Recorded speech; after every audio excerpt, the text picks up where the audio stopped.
if you want to support the show, any of the shows, either this or whichever show, I'm not on right now because this is just a blanket ad for all of them, and the website, you can go to bewareofspoilers.com.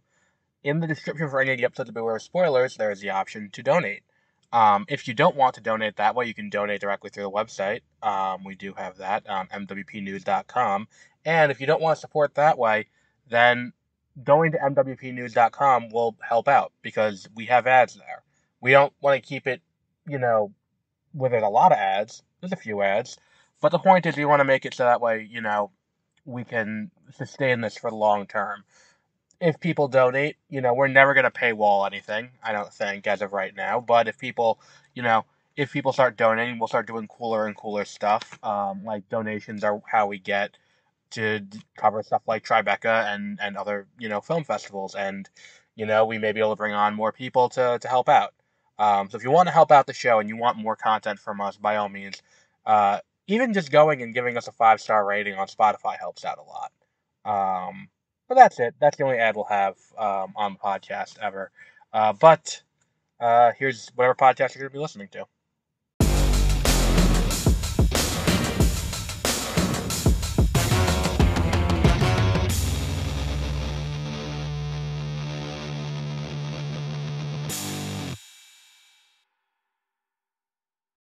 Good morning, and welcome to Beware of Spoilers. I am Adam, and here we are, ready to catch up on X-Men 97, the animated show from Disney Plus that I have fallen off on covering because I forgot. And I've been busy. I mean, really more than busy than anything else. But regardless, here we are. We're going to talk about, X-Men 97 and all that good stuff. So, when I did this, I was like, I forgot where I was when I fell off a little bit. Because like the last thing I definitely remember is I remember, what's it called? I remember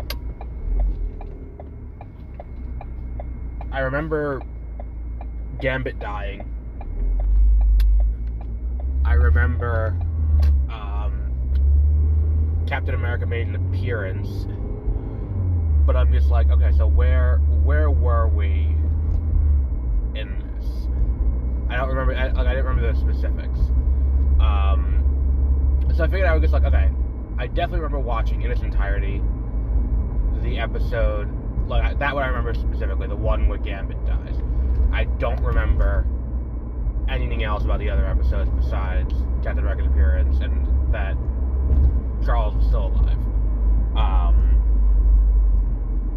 So like, alright, let's go back to episode 6 and start from there. So I did 6, 7, 8, 9 yesterday.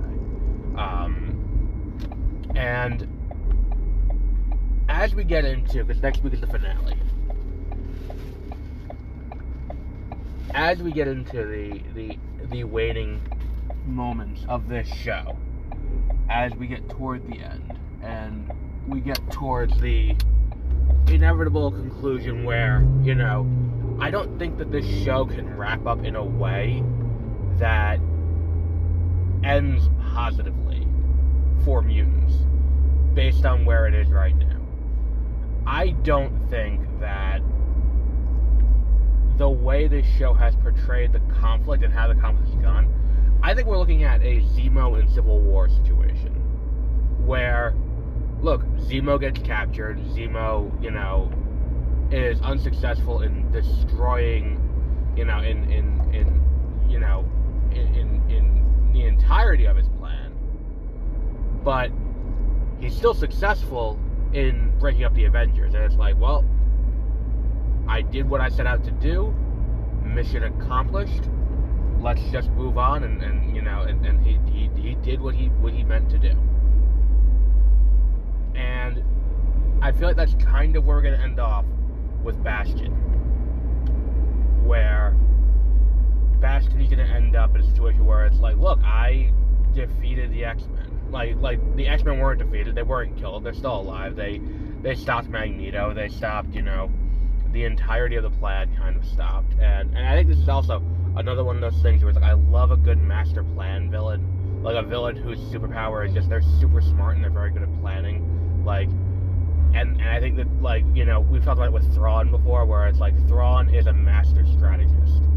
So it's like, there are clues left in a narrative where it's like, I know they're going to do X, Y, and Z because of how they've acted in the past. And because they've done X, Y, and Z, ABC in the past, I know they will do, D, E, F, like, now, when I put them in this situation. And that's the kind of villain I like. And that's what Bastion is. He is this master planner who will win by just taking over everything. And being like, I know everything the X-Men are going to do, and I'm going to, I'm going to, beat them at their own game. Outsmart them every step of the way.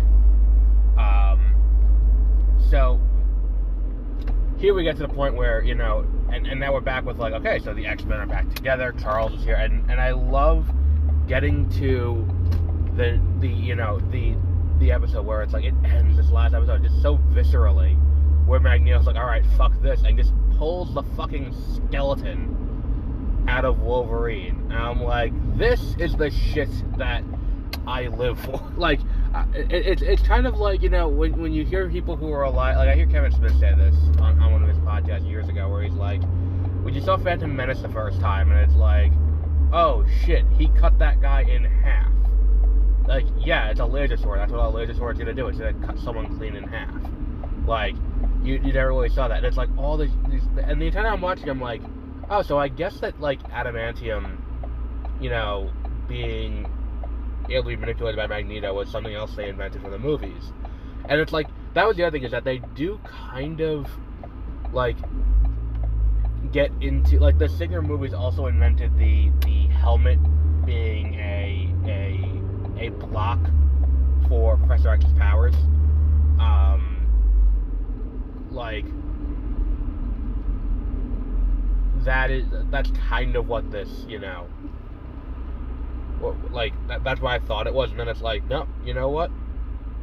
Here we go. Here is, like, we're just gonna do the what's it called? We're just gonna rip his fucking skeleton out. Like, such a visceral moment, and I think it looked like this show continues to be visually striking, and that's one of those things like, holy shit. And where you go in the finale, it's like, look, they do have to stop Magneto. And then the question is, like, okay, do we stop Magneto by killing him? I don't think we do. Like, I think we just, I think that they capture him somehow, and they want to keep Magneto around for the next season. But this is the, I think, the best Disney Plus thing that Marvel Studios has done. Like, this is the best, like, oh, we're going to take this old thing that you care about. I mean, some people do. I never watched the original. I watched some of the original show fairly recently, just to kind of get a sense of what I was getting into with this.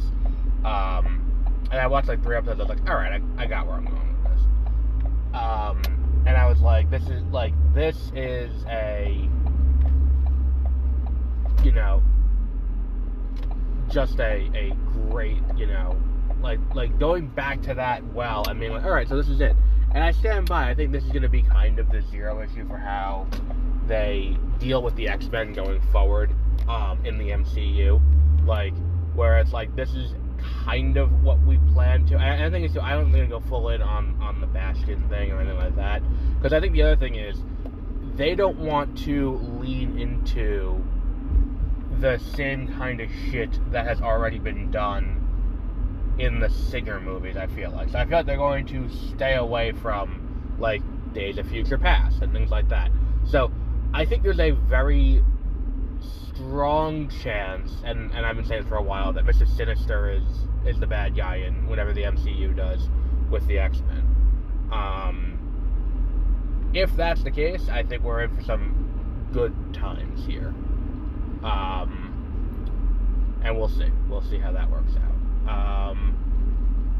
But I think that's a good place to wrap up for today. Yeah, I think this is, this show has me very optimistic on the future of the X-Men when it comes to how Marvel handles it. But until our next episode, have a great rest of your